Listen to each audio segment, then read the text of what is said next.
Hello বন্ধুরা, আসসালামু আলাইকুম। আপনারা সবাই কেমন আছেন? আশা করি সবাই ভালো আছেন। আমি আবারও চলে আসলাম এই যে 12 মাসি কাঁঠালের একটা ভিডিও নিয়ে। ভিডিওটি ভালো লাগলে অবশ্যই শেয়ার করে দিবেন।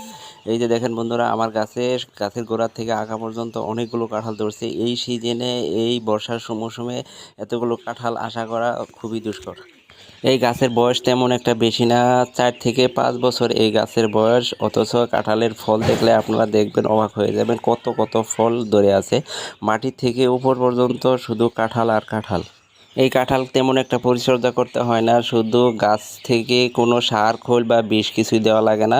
শুধুমাত্র ফলন শেষ হলে গাছটাকে গোড়া থেকে আগা পর্যন্ত জুড়ে দিবেন। জুড়ে দিলে আবার গাছের ফলন আবার শুরু করবে। আপনারা চাইলে বাড়ির আনাচে কানাচে বা যেখানে একটু জায়গা আছে সেখানে এই গাছটি রোপণ করতে পারেন। রোপণ করে ভালো লাভবান হতে পারবেন। তো বন্ধুরা, সবাই ভালো থাকবেন, সুস্থ থাকবেন, সুন্দর থাকবেন। আবার কোনো নতুন ভিডিও নিয়ে আপনাদের মাঝে হাজির হব। সেই পর্যন্ত সবাই ভালো থাকবেন। আসসালামু আলাইকুম।